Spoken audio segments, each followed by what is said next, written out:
Hey, book lovers! Today we're diving into a fascinating collection of stories from around the world, an anthology called A Silent Song and Other Stories, edited by Godwin Siundu.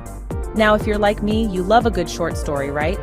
Bite-sized tales with big themes and just enough drama to make you feel like you're binge-watching a mini-series. So let's dive right into the first half of the book with some storytelling.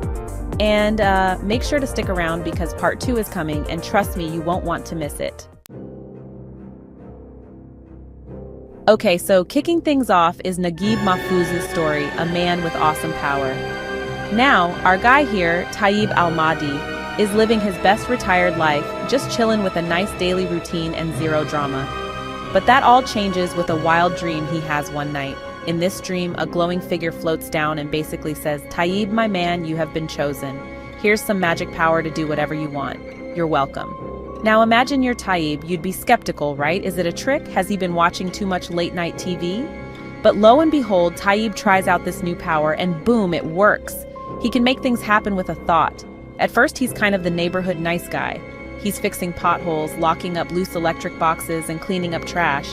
Talk about the Community Service Award of the century. But then, well, power goes to his head.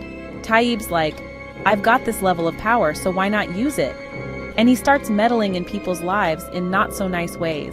Like, he sees this taxi driver who ignored him, and Tayyib thinks, wouldn't it be interesting if he got a little payback? The driver ends up in an accident.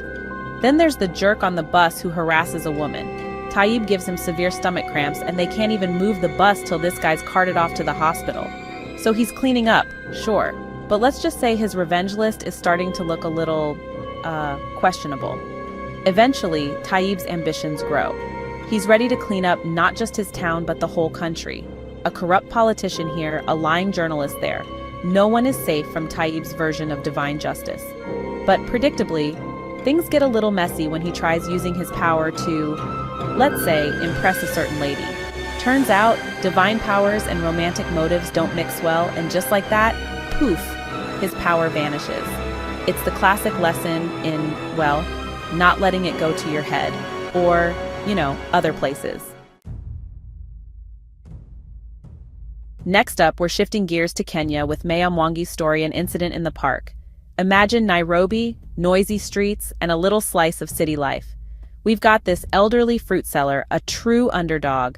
Every day he's in the park selling his fruit, trying to make an honest living. But there's a catch. He doesn't have a license. The dude's living in fear of this tyrant city judge, who he thinks is just waiting to ruin his day. So picture this poor guy dodging authorities like he's in a Mission Impossible movie, just trying to sell his fruit. One day, things take a turn. A bunch of city idlers, who apparently don't have anything better to do, decide he looks suspicious. Suddenly, our innocent fruit vendor is branded a thief in classic mob justice fashion. They surround him, and spoiler alert, it doesn't end well. It's a sharp, gritty commentary on the brutality of city life and how tough it can be for the little guys just trying to survive. On a lighter but still intense note, our third story takes us to South Africa with Veronica Pather's Ninema. Ninema is this rockstar market vendor, super organized and absolutely adored by her customers. She's got this loyal following because she's always got her stuff together, like the Beyoncé of the marketplace, But this star attraction doesn't come without some complications. There's Mr. Chinran, a white man who clearly has a little crush on her. And then there's Mrs. Singh, who haggles like it's an Olympic sport. But the real conflict comes when a sleazy guy, let's just call him Mr. Lowlife, comes along and starts harassing her. Now, Ninema's no pushover. She doesn't let him get away with it. She's got no time for his nonsense and doesn't hesitate to defend herself, giving him a hard slap to make him back off. She's got her dignity, she's got her reputation, and she's not going to let anyone mess with it. It's a powerful moment that really shows us Ninema's resilience and determination. Now we're about to get heavy. Leonard Kibera's A Silent Song is next, and let me tell you, this one pulls at the heartstrings. It's the story of Mbane, a young beggar who's both blind and paralyzed. He's got nothing. He lives on the streets until his preacher brother Ezekiel rescues him. Or so it seems. Ezekiel isn't exactly a saint.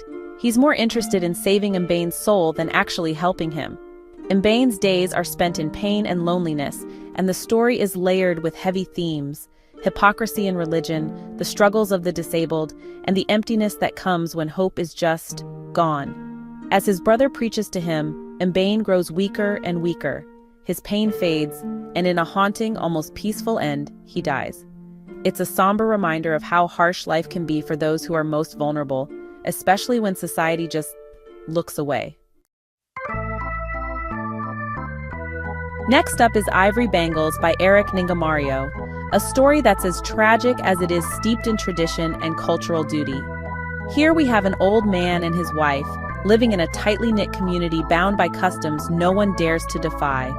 It's a world where tradition isn't just respected, it's feared. So, the story begins with the old man slaughtering a goat for a ritual. But when he examines the liver and finds traces of blood, he's alarmed. This is a bad omen, and it's not something he can brush off. So, what does he do? He consults a seer, who, as seers do, has ominous news.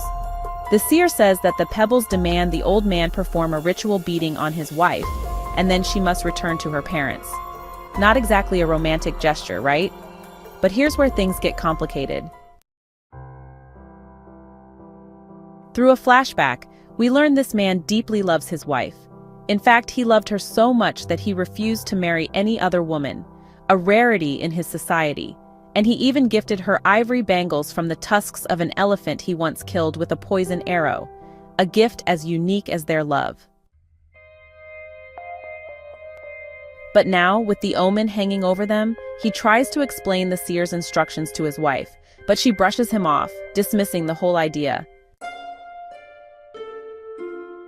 The next day, life takes its course as usual. The old man heads out to work, and his wife goes to the market, where she hears some frightening news. A herd of elephants is moving through the plains.